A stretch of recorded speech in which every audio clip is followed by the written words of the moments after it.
¿Qué te dijo un médico que nunca has olvidado? Está todo en tu cabeza. Después de lidiar con un dolor excruciante en mi abdomen que literalmente me hacía caer de rodillas, me dijeron esas palabras. No podía comer porque el dolor era insoportable después de las comidas. Perdí tanto peso que parecía un esqueleto andante. De alguna manera, sobreviví 6 meses de este dolor intenso, deseando constantemente acabar con mi vida para escapar de él. Deseando constantemente que simplemente me matara mientras dormía. Y diciéndole a todos mis doctores que miraran en mi abdomen con una cámara. Una cirugía de emergencia demostró que todo estaba en mi abdomen todo el tiempo. Todos mis órganos se habían fusionado con tejido cicatricial debido a un duodeno roto. El dolor definitivamente no estaba en mi cabeza, y es un maldito milagro que sobreviví a esa situación.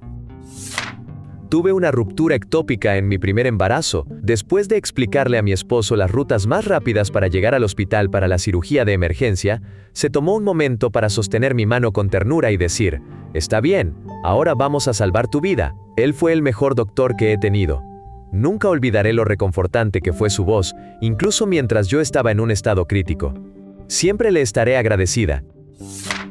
Si tan solo tuvieras 20 años más, o fueras hombre y blanco, tal vez entonces tomarían la salud en serio, crónica, maligna y mal diagnosticada. El sistema de salud está diseñado para tratar a los hombres y proteger a las empresas.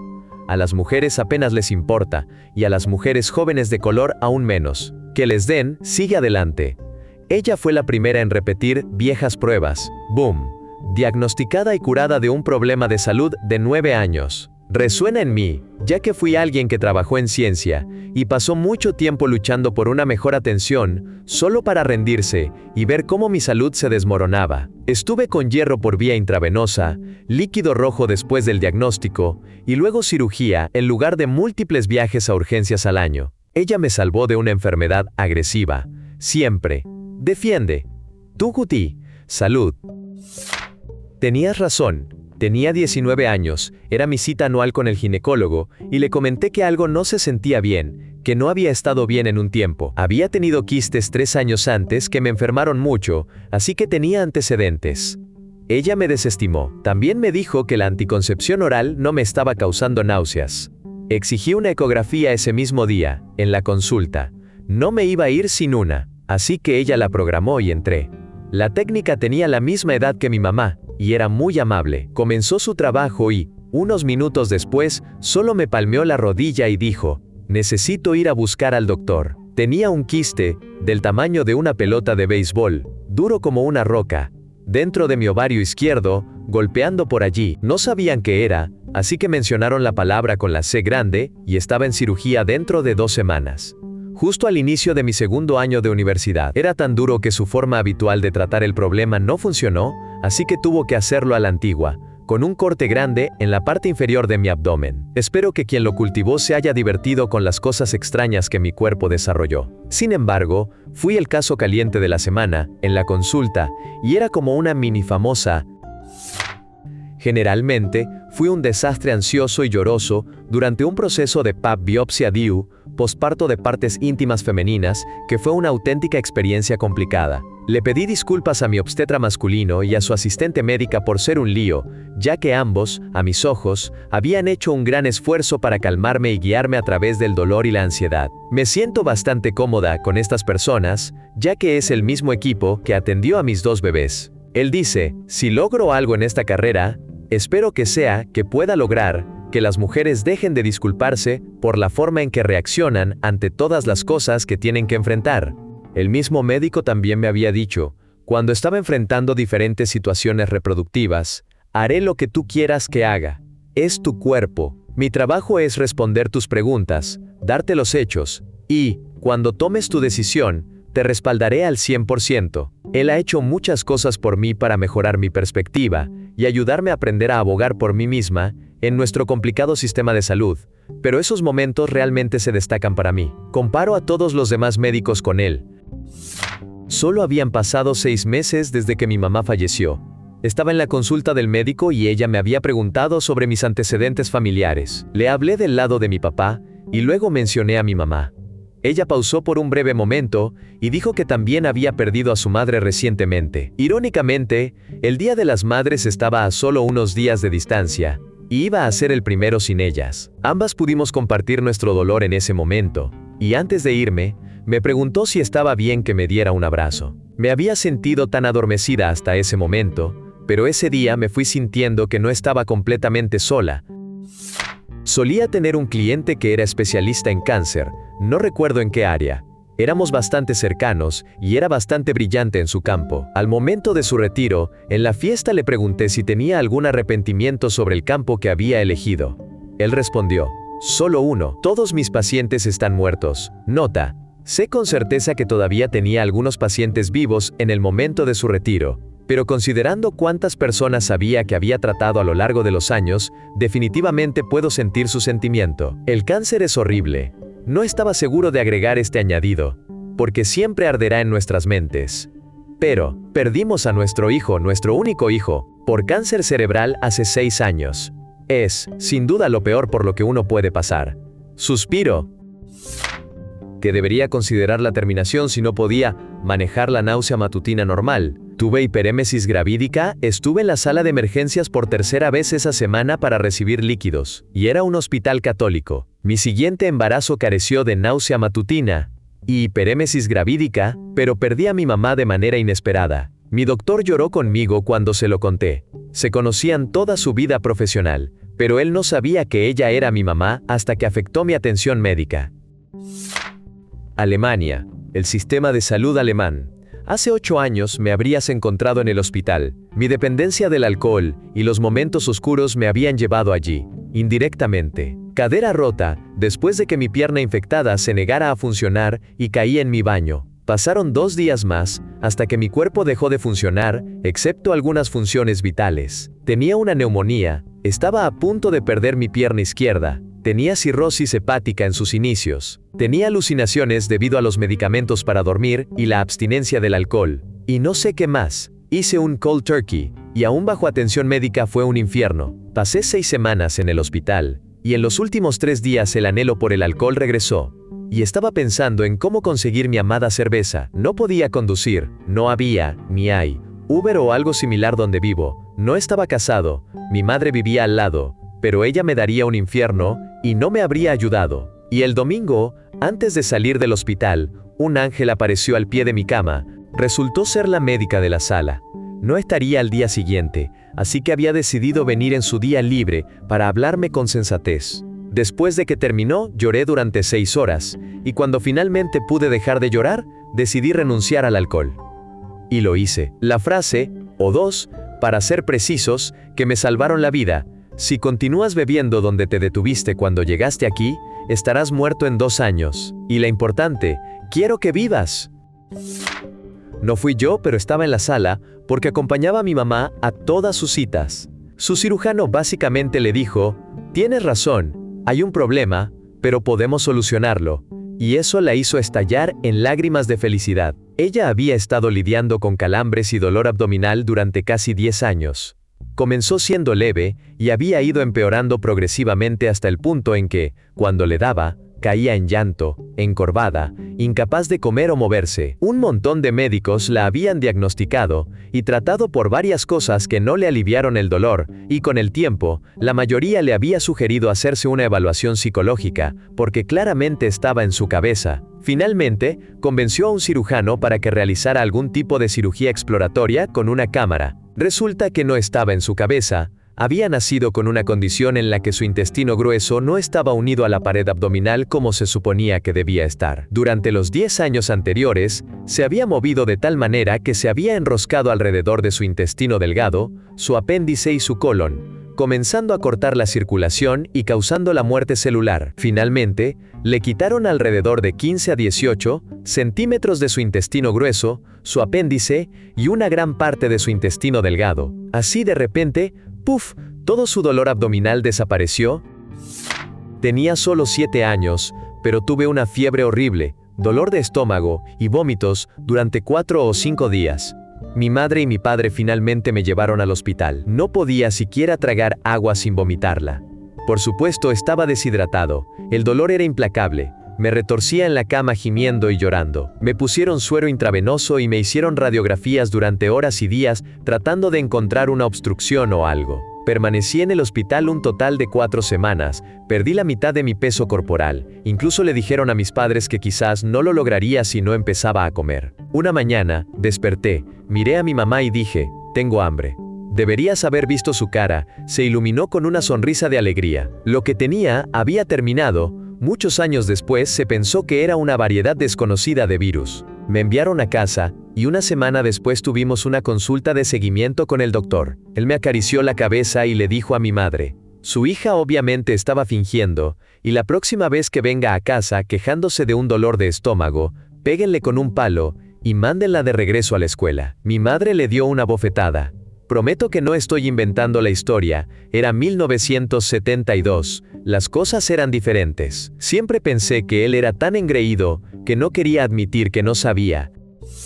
Finalmente, llegué a un punto de quiebre alrededor de los 24 años, y fui a un programa psiquiátrico de emergencia, pensando que tal vez que alguien me gritara me haría poner las cosas en orden, o tal vez sería enviado lejos, y ya no tendría que lidiar con nada más. La combinación de que alguien me explicara que desear no existir durante toda mi vida no era normal, y la genuina sorpresa de los doctores, al descubrir que nunca había recurrido a automedicación con sustancias fuertes, fue asombrosa. Siempre había asumido que solo estaba siendo quejumbroso, y que era un perdedor. Que alguien validara sinceramente que sentirme tan mal no era realmente normal, y que era un problema médico, fue un cambio de vida. Tuve muchas otras revelaciones mientras recibía tratamiento. Me realizaron pruebas y resultó que mi cerebro no produce serotonina en un nivel que se asemeje a lo normal. No era una mala persona, simplemente estaba enfermo.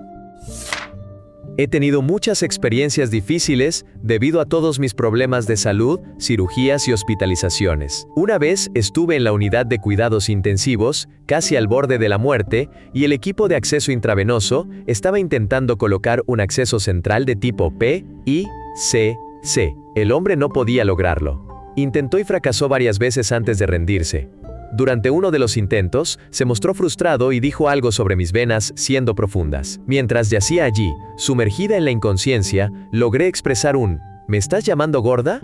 Yo. En fin, el técnico se dio por vencido y enviaron un nuevo equipo. Al irse, se acercó a mi esposo para disculparse. El técnico realmente comenzó a llorar porque se sentía muy mal por la situación. Cuando tenía 14 o 15 años, estuve en el hospital, y una neuróloga que nunca había conocido, probablemente la que estaba de turno en ese momento, entró en mi habitación. Tomó la carpeta al pie de mi cama, la revisó y me miró. Luego dijo, «Estás gorda, por eso tienes dolor». Mi mamá prácticamente la echó de la habitación, mientras yo me disolví en lágrimas. Durante varios años, había estado lidiando con dolor en las articulaciones que no se había diagnosticado hasta ese momento. A lo largo de ese tiempo, había ganado un poco de peso porque tenía problemas incluso para moverme, y mucho menos para hacer ejercicio. Apenas tenía sobrepeso, pero ese comentario me hizo sentir como una ballena. Cuando estaba en la universidad, finalmente obtuve un diagnóstico para mi dolor, y no tenía absolutamente nada que ver con mi peso. Lo sabía, ya que tenía un peso normal cuando comenzó, pero nunca olvidaré lo que dijo esa horrible mujer. El hecho de que fuera doctora en un hospital pediátrico, lo hizo aún peor. No puedo imaginar cuántos niños afectó con su actitud y palabras. Un especialista en otorrinolaringología me dijo que mis frecuentes infecciones sinusales eran normales. Vives en la capital de las infecciones sinusales del mundo, 2 o 3 al año es lo promedio. Al año siguiente terminé con una serie de enfermedades. Una infección en ambos oídos combinada con una infección sinusal, faringitis estreptocócica, infección respiratoria alta, problemas gastrointestinales y luego 3 infecciones sinusales seguidas, en las que me recuperaba de una, estaba bien durante una semana y luego inmediatamente me contagiaba de una nueva. Finalmente, me derivaron a un alergólogo. Estaba enfadado de que me dijeran que mis infecciones sinusales eran normales, hizo algunas pruebas, me proporcionó tratamientos y ajustes para mi estilo de vida y por fin, me curo de las infecciones sinusales. Creo que he tenido una sola infección sinusal desde que lo vi a principios de 2017. Sé tu propio defensor. Y que le den a ese tipo de otorrinolaringología, ojalá supiera su nombre, para poder reportarlo todos estos años después. Después de 2 intentos fallidos de fertilización in vitro, el doctor me miró y se puso serio. Tenía los ojos llenos de lágrimas, pero me estaba controlando. Él dijo, tengo 2 hijas y las amo más que a nada. Si mañana descubriera que cualquiera de ellas no es biológicamente mía, no importaría. Son mis niñas, no importa cómo llegan a ti, lo que importa es que están ahí, y puedes pasar tiempo con ellas. Tomé eso como una señal de que debería comenzar a considerar la adopción, y decidí dejar de intentar si no era lo que estaba destinado a ser. 6 meses después, estaba embarazada. Todo un enigma. Aún así, en ese momento, fue una cosa bellamente desgarradora, para decir, que me dio algún tipo de esperanza en ese momento tan pesado. A los 17 años, fui a hacerme un Papá Nicolau después de una experiencia traumática y me salió anormal. Esto es bastante común y puede estar completamente bien, pero mi doctora no me dijo esa parte. Ella comentó, bueno, puede que no sea nada, pero lo más probable es que tengas cáncer y vas a fallecer. 2 años después, finalmente vi al especialista y se descubrió que no era nada. Estuve aterrorizada durante 2 años por algo que no era cierto. No de una buena manera. 2 experiencias. La primera, cuando estaba en mis 20s fui a un médico porque, a pesar de hacer aeróbicos acuáticos, alta intensidad en agua profunda, 5 veces a la semana, correr varias veces a la semana y caminar a todas partes porque no manejaba, y de llevar una dieta bastante estricta, había subido 2 tallas de vestido durante el verano. El médico dijo que era solo genética, y que lo aceptara. No hizo pruebas, y no creo que siquiera me examinara. 20 años después, me diagnosticaron enfermedad de Hashimoto, una condición autoinmune que afecta la tiroides, y cáncer de tiroides. Uno de los síntomas clave es el impacto en el metabolismo, y esto típicamente resulta en un aumento de peso inesperado. Segundo caso, yo no era la paciente, sino mi pareja. Él había estado teniendo episodios disociativos y fue enviado a ver a un psiquiatra.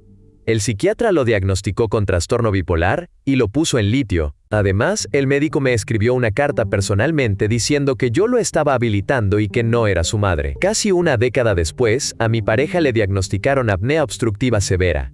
Los episodios disociativos eran por la falta de oxígeno. El litio hizo que su peso aumentara sustancialmente y empeoró su depresión, acelerando la progresión de la apnea. Necesitó múltiples cirugías para abrir sus vías respiratorias y para perder peso. Tiene enormes lagunas en su memoria de ese periodo, porque la falta de sueño y oxígeno bloqueaba la formación de recuerdos a largo plazo. Yo llegaba a casa del trabajo y lo encontraba desmayado aleatoriamente por la casa y no sabía cuánto tiempo había estado ahí. Pensé que iba a tener que dejar de trabajar porque básicamente necesitaba un cuidador a tiempo completo.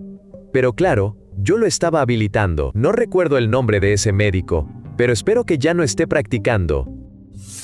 Tengo 2. 1. ¿Estás segura de que solo no te lastimaste el cuello? A los 20 años fui a atención de urgencias, con dificultad para tragar y dolor y sensibilidad en la parte frontal de mi cuello. Durante toda la cita, él estaba tratando de convencerme de que era una lesión normal por haber hecho algo demasiado vigoroso con mi cuello. Tuve que insistir en un panel de tiroides y luego básicamente se rió de mí, diciendo cosas como, me sorprendería mucho si algo estuviera mal con tu tiroides. Ese idiota tuvo que hacer la llamada de la vergüenza una semana después, cuando los análisis de laboratorio regresaron con anticuerpos TPO positivos, y tuvo que referirme a un endocrinólogo. 2. La dermatóloga dijo, no estaría feliz caminando por ahí con eso en mi cara. Hace algunos años, noté algunas áreas oscuras y manchadas en mi rostro, y quería saber qué era, y si iba a afectarme. Ella entró y inmediatamente numeró 4 o 5 productos o recetas para tratarlo sin siquiera darme la información básica sobre lo que tenía en la cara. Tuve que detenerla, y le pregunté si era necesario tratarlo o si solo era cosmético. Fue entonces cuando me dijo eso. Un valor fundamental para mí es aceptar mis imperfecciones, pero lo dijo de una manera tan contundente y con tal desprecio, que cuestioné mi decisión de rechazar el tratamiento durante días. Literalmente es un poco de hiperpigmentación por una combinación de luz solar y medicamentos. La mayoría de mis amigos se sorprenden cuando se lo señalo. Ni siquiera lo notan, que le den por hacerme sentir tan mal, y cuestionar mi propio juicio solo porque no quería tratar un problema innecesario. ¿Qué idiota por intentar manipularme emocionalmente para que aceptara un tratamiento? Para ir al mercado y comprar una bolsa grande de manzanas orgánicas, y comer solo eso, y caldo de pollo durante todo un fin de semana, había tenido problemas digestivos durante unas semanas que no podía resolver. Por loco que suene, las manzanas y el caldo hicieron el milagro. Ahora, Casi 15 años y un diagnóstico de cáncer de colon después, sigo pensando en lo bien que eso restableció por completo mi digestión. Además, eres demasiado joven para una mamografía, sabiendo que mi mamá acaba de tener cáncer de mama. Me lo dijo de manera casual, un médico un par de meses después de mi diagnóstico de cáncer de colon a la edad de 33 años. Mi mamá fue llevada al hospital, y claramente estaba deteriorándose rápidamente. Estaba en casa esperando a que mi hijo regresara de la escuela antes de volver al hospital. El teléfono suena y es el doctor. Decidió subir en un ascensor y se corta la comunicación, dejándome esperando, por unos minutos, pero parecieron una eternidad. Sabía lo que iba a decir, pero aún así, llama de nuevo y dice que le queda una semana de vida, que estoy enfermo terminal y que podría morir cualquier día. Que me digan que estoy enfermo terminal es una cosa, pero que me digan que cualquier día podría ser mi último es desalentador, especialmente cuando me lo han dicho 5 doctores. He estado viviendo así durante casi un año, cada día, preguntándome si será el último. Me siento demasiado horrible como para disfrutarlo como si cada día fuera el último, y ahora, solo estoy esperando a que todo termine. Que la obesidad es una enfermedad y no un fallo de mi parte, simplemente reformularlo y hablarme amablemente sobre estar con sobrepeso en lugar de ser despreciativo o condescendiente, fue tan útil y motivador. No sentí que era algo que nunca podría superar, solo necesitaba tratamiento. No necesariamente medicación, pero ir al gimnasio es tratamiento. Tenía un lunar en la oreja. La extracción quirúrgica fue menor, el médico dijo que probablemente no era nada. Luego me llamó para decirme que era melanoma y que estaba profundo, que regresara. La segunda cirugía fue más complicada, en una mesa, con música sonando. Él marcó la oreja y la enfermera dijo, ¿tanto? Pero era un buen cirujano, y no se notaría. Luego me llamó un par de días después para decirme, la gran pregunta es, ¿qué haremos ahora? Yo dije que pensaba que había terminado. No, dijo él, te dije que estaba profundo. Podríamos quitarte la mitad de la cara, pero podría no servir de nada. Así que, durante 2 meses, esperando una cita con un oncólogo, pensé que iba a vivir con media cara, o que ya era demasiado tarde para eso. El oncólogo era tranquilo, y dijo que no había de qué preocuparse. Espera y ve. Y tenía razón. 30 años después, sigo bien. Hace 7 años, tuve un colapso nervioso. Cualquiera que haya pasado por uno te dirá que es increíblemente difícil identificar qué es lo que realmente te está sucediendo. Entre lo que se siente como episodios de palpitaciones aleatorias, visión intermitente, una completa sensación de desasociación y un entumecimiento general, uno de los síntomas desafortunados que experimenté, como un hombre que acababa de comenzar una nueva relación, fue una verdadera pérdida de libido, y en ocasiones, la incapacidad de mantener una erección. Durante semanas, tuve citas con médicos, análisis de sangre y pruebas físicas, todas con doctoras, donde me sentía demasiado avergonzado para mencionar el último síntoma, hasta que finalmente tuve un doctor hombre y reuní el valor para decírselo. Su respuesta, comillas punto. Bueno, eso comenzará a ocurrir a tu edad. Tenía 28 años. La forma en que lo desestimó como si no me hubiera estado consumiendo durante semanas, me hizo querer levantarme y darle un golpe en la boca. Puedo decir con seguridad que no era un problema de edad, y mi prometida te dirá que ahora estoy mucho mejor. Que te vaya bien, doctor.